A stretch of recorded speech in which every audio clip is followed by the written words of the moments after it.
Bist du vielleicht dein schärfster Kritiker? Zweifelst du ständig an deinem Wert?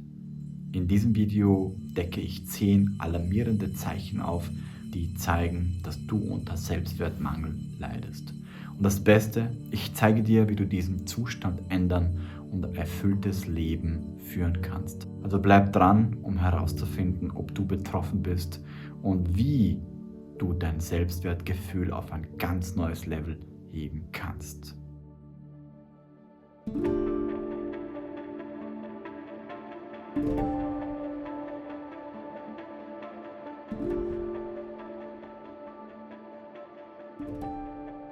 Hi, mein Name ist Marco Lorenz. Ich bin Bewusstseinscoach, Bewusstseinsforscher und in diesem Video möchte ich mit dir diese 10 Zeichen durchgehen, die dir einfach zeigen, dass du an Selbstwertmangel leidest. Und ja, es kann vielleicht sein, dass du denkst, so, nein, ich habe damit absolut kein Thema, aber nach diesem Video denkst du vielleicht sehr wohl. Ja? Und ich möchte gar nicht zu viel um den heißen Brei herumreden, sondern ich möchte direkt in diese 10 Anzeichen springen, die dir zeigen, dass du einen Selbstwertmangel hast. Ja? Das erste ist, wenn du zum Beispiel dich ständig entschuldigst, auch wenn es nicht nötig ist, dann weißt du, da könnte ein Selbstwertthema sein. Und ich habe zu diesem Thema ein anderes Video gemacht. Wenn es darum geht, dass du zu wenig Selbstliebe zum Beispiel hast, dann schau dir das unbedingt an. Ja? Was ein anderes Zeichen ist, ist zum Beispiel, dass du dich unwohl fühlst, wenn du Komplimente bekommst. Ja? Oft bekommen wir Komplimente und dann fühlen wir uns irgendwie komisch. Ja? Das bedeutet, dass du in dein Muster hast, und dieses Muster kann Komplimente oder Lob oder was auch immer nicht annehmen und damit hast du ein riesengroßes Problem. Und das bedeutet, dass du ein Selbstwertthema hast. Und da es auf jeden Fall etwas gibt, was du auflösen kannst. Denn wir Menschen, wir sind wie eine Sonne und im Laufe unserer Kindheit bilden sich Zwiebelschalen und diese Zwiebelschalen sind Muster, die dazu führen, dass wir nicht klar sind, dass wir nicht komplett bewusst sind. Und wenn wir diese aufgelöst haben, dann wirst du merken, wie du plötzlich zu deinem wahren inneren Selbst, zu deinem wahren Kern kommst. Ja. Das dritte Thema ist, du bist unsicher in deinen Entscheidungen und suchst ständig nach Bestätigungen von außen oder du fragst andere, wie was zu sein hat und so weiter, weil du selber nicht eine Sache klar geben kannst. Da musst du aber unterscheiden, dass es in der Arbeit oft anders ist, weil in der Arbeit kann es sein, dass viele Menschen gemeinsam einen guten Input geben, der die Sache aus einer anderen Perspektive betrachtet. Aber im normalen Leben, wenn du nicht selbst entscheiden kannst, dann hast du ein Selbstwertthema. Das ist ganz, ganz wichtig zu wissen. Ja. Nächster Punkt ist, du neigst dazu, dich mit anderen zu vergleichen und fühlst dich oft minderwertig. Ja.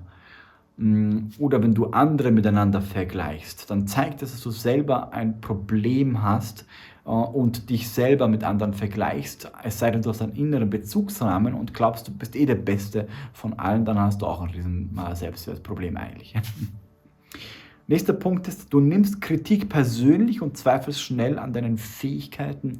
Dann zeigt das, dass du einen Selbstwertmangel hast. Wenn du etwas nicht bestanden hast oder irgendwo ein Problem hast oder jemand dich kritisiert und du damit nicht klar umgehen kannst und sagen kannst, hey, danke für das Feedback und ich werde daran arbeiten und wundervoll, dass du so offen und ehrlich mit mir kommunizierst, denn das hilft mir, das Thema und so weiter besser zu behandeln oder daran zu lernen und daran zu arbeiten. Dann weißt du, okay, alles in Ordnung, aber wenn du das Kritik persönlich nimmst und glaubst, dass was du gemacht hast nicht richtig ist oder nicht gut war und dann in den Negativgedankenloop kommst, dann weißt du, dass du ein Selbstwertthema hast und daran sehr wohl arbeiten darfst. Ja. Nächster Punkt ist, du hast Schwierigkeiten, Grenzen zu setzen und neigst dazu, andere über deine eigenen Bedürfnisse zu stellen. Dann weißt du, dass du auf jeden Fall an deinem Selbstwertthema arbeiten darfst. Nächster Punkt ist, du fühlst dich oft schuldig, wenn du dich selbst einstehst oder ein Nein sagst. Also du sagst zu jemandem, nein, das möchte ich nicht machen und danach fühlst du dich schuldig und denkst so, die Person, was denkt die jetzt von mir oder ich hätte ihr helfen sollen und so weiter. Nein, dann hast du ein Selbstwertthema, weil du immer zu sehr in diesen Fokus rückst. Ja. Nächster Punkt ist, du bist sehr selbstkritisch und konzentrierst dich häufig darauf, deine Fehler und auf deine Schwächen. Ja? anstatt auf deine Stärken und auf deine bereits erfolgreichen Sachen, die du gemeistert hast. Ja? Und da natürlich sollte man auch darauf Acht legen, aber trotzdem primär auf seine Stärken Acht legen, denn das eine mindert sozusagen deinen Selbstwert und das andere stärkt den Selbstwert. Und deswegen ist es da sehr, sehr wichtig, darauf zu achten. Ja. Nächster Punkt ist, du erlaubst anderen Menschen, dich schlecht zu behandeln, weil du denkst, dass du es nicht besser verdient hast. Ja?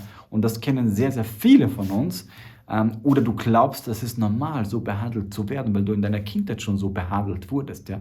Aber ich sage dir was an den Punkt, wo du dich schon schlecht fühlst, wenn dich jemand irgendwie behandelt. Dann weißt du, dass es nicht korrekt war und dass du was sagen sollst, beziehungsweise eine Grenze setzen sollst. Ja? Und deswegen gibt es so viele Studien zum Thema Beziehung und Persönlichkeit. Und eines der Essenzen dieser Studien war Selbsttransparenz, Selbstoffenbarung, ehrliche, offene, transparente Kommunikation, dass du den anderen einfach sagst, hey, das, was du gerade gesagt hast oder getan hast, es hat dazu geführt, dass ich mich so und so fühle und ich möchte das nicht und ich möchte dich darum bitten, in Zukunft so und so mit mir zu reden und so weiter, weil ich finde das nicht respektvoll, wie du dich mir gegenüber benimmst. Ja? Plötzlich stehst du gerade und du sagst klar, was du willst und wie du behandelt werden möchtest. Und du wirst merken, wenn du das öfter machst, wie die Menschen von selber schon diese Ausstrahlung spüren und das schon von Haus aus richtig machen. Ja.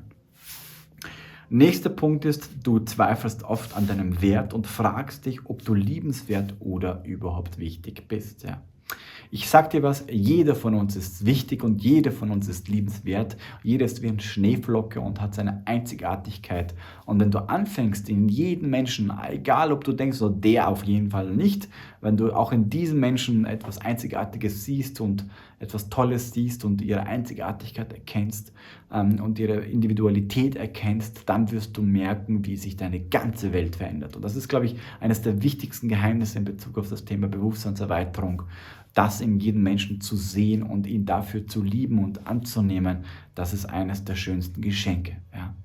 Also sprich, in der Unperfektion die Perfektion zu finden, das ist das, worum es im Universum geht. Ja. Und das möchte ich dir noch ein paar Tipps geben, die dir helfen werden,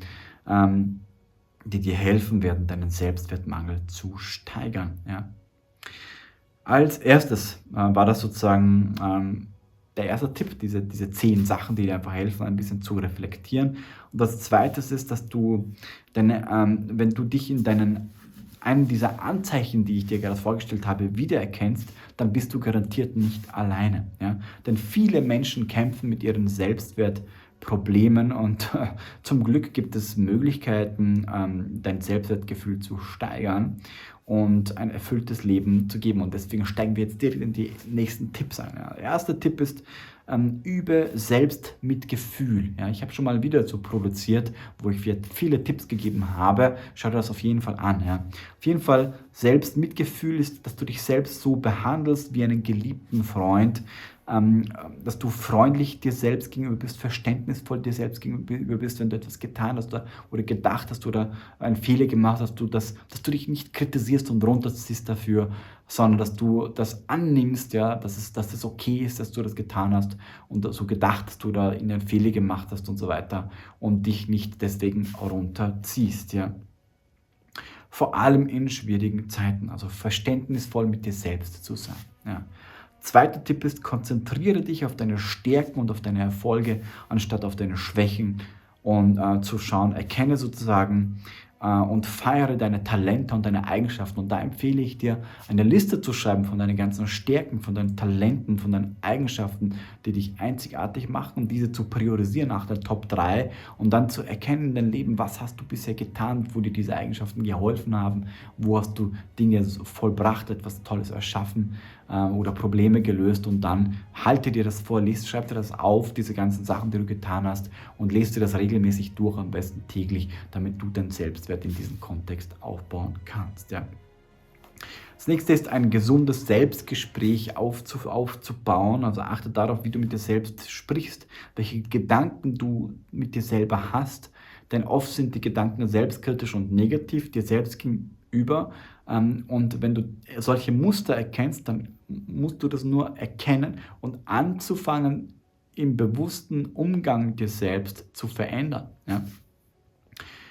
Diese negativen Selbstgespräche sozusagen aufzuheben und positive Selbstgespräche aufzubauen. Denn mit diesen Gedanken, die wir haben, programmieren wir uns ein. Wir programmieren uns entweder negativ ein und bauen einen niedrigen Selbstwert auf oder positiv und bauen einen hohen Selbstwert auf. Ja. 4. Tipp ist, setze Grenzen, lerne Nein zu sagen und deine eigenen Bedürfnisse und Wünsche zu respektieren. Der nächste Tipp ist, übe Dankbarkeit, also führe ein Dankbarkeitstagebuch, in dem du täglich Dinge notierst, für die du dankbar bist, vor allem für die kleinen Dinge, die nicht selbstverständlich sind, also die eigentlich komplett selbstverständlich sind, aber die man nicht als selbstverständlich sehen würde, um für diese ganz kleinen Dinge mehr Selbstverständlichkeit, mehr Unselbstverständlichkeit einzubauen, damit du dadurch in jeder Kleinigkeit dankbarer wirst, zum Beispiel, dass du gerade atmest, dass du gesund bist, dass du heute kein starkes Fieber hast oder keine krankhaften Kopfschmerzen oder was auch immer. Oder dass du noch alle Körperteile an dir hast, weil es gibt Menschen, die das alles nicht haben. Ja? Oder dass du heute ein Dach über dem Kopf hast, also für die ganz selbstverständlichen Dinge. Ja? Nächster Tipp ist, umgebe dich mit positiven und unterstützenden Menschen, verbringe Zeit mit ihnen, Menschen, die dir gut tun, die dir das Selbstwertgefühl aufbauen, die dich nicht runterziehen, sondern nach oben pushen. Ja. Der nächste Tipp ist, lerne Komplimente anzunehmen, anstatt sie abzulehnen. Ja. Weil oft kriegst du Komplimente und sagst, nein, so gut bin ich gar nicht. Ja, das zeigt einfach, dass du ein Selbstwertmangel-Thema hast. Weil wenn du wirklich gut bist, wenn du in einer Sache wirklich gut bist und Menschen kommen und loben dich für das, was du getan hast, dann kannst du sagen, ja, danke, ich habe sehr, sehr viel dafür geübt, dass ich das so hinbekomme und ich bin täglich dran, das noch besser zu machen. Aber vielen Dank für dein Lob. Ja, das zeigt von einem guten Selbstwert. Aber nicht zu sagen, so aus Gewohnheit, so dieses, ich schäme mich, wenn ich gut bin, weil niemand soll gut sein. Das ist alles kollektive Massenverzüchtung, würde ich sogar sagen. Ja, also deswegen nimm Komplimente an, anstatt sie abzulehnen, bedanke dich und erkenne die Wertschätzung anderer dafür. Ja. Nächster Punkt ist, und nächster Tipp ist, arbeite an deiner Selbstwahrnehmung, identifiziere negative Überzeugungen, negative Muster, Loops, in denen du dich befindest, setze sie durch positive, realistische Gedanken um. Es gibt ein Video, was ich dir auf jeden Fall empfehle, das nennt sich die 12 Systeme der Verhaltenssteuerung. Ich empfehle es dir hier, blende es dir ein, schau es dir auf jeden Fall an, dort erkläre ich über diese 12 Systeme, die deine Muster lenken, die deine Verhalten steuern, wie sie funktionieren und wie das Ganze funktioniert und gehe sehr detailliert darauf ein, schau es dir auf jeden Fall ein sehr, sehr wichtiges Video, wenn nicht eines der wichtigsten Videos auf meinem Kanal. Ja. Nächster Punkt ist, setze dir realistische und erreichbare Ziele und feiere, also es gibt so Hauptziele und Zwischenziele. Also wenn du deine Hauptziele erreicht hast, dann geht es darum, dass du diese primäre Motivationstriebe erkennst. Also was motiviert dich, dieses Hauptziel zu erreichen? Und dann gibt es sekundäre Motivationstriebe, also Dinge, die dich motivieren, um diese Zwischenziele zu erreichen, damit du deine Hauptziele erreichst. Und da ist es halt wichtig, dass du diese Zwischenerfolge feierst, in den kleinen Schritten und Misserfolge als Teil des Wachstums, deiner Entwicklung zu deinem Hauptziel erkennst. Und schlussendlich, wenn du trotzdem noch ein Thema damit hast, suche professionelle Hilfe, hol dir einen Coach, einen Therapeuten, der sich mit deinen Selbstwertthemen befasst, auch wenn du sagst, so schlimm ist es bei mir nicht, ich sag dir was, löst du diese Sachen auf, veränderst du dein komplettes Leben und deine ganze Realität, deine Selbstwahrnehmung wird dementsprechend eine ganz andere sein. Ja?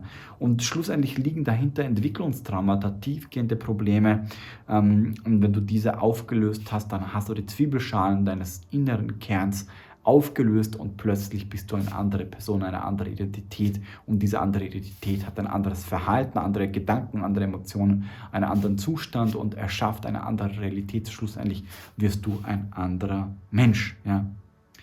Ja, das waren sozusagen die 10 Zeichen für mangelnden Selbstwert und einige Tipps dazu, die dir geholfen haben. Ich hoffe, dass du dich in ein paar Sachen wiedergesehen und gefunden hast und dass dir diese Tipps helfen konnten, ein paar Sachen aufzulösen. Wenn du denkst, du kennst jemanden in deinem Leben, der vielleicht eines dieser Punkte hat, schick ihm das Video weiter.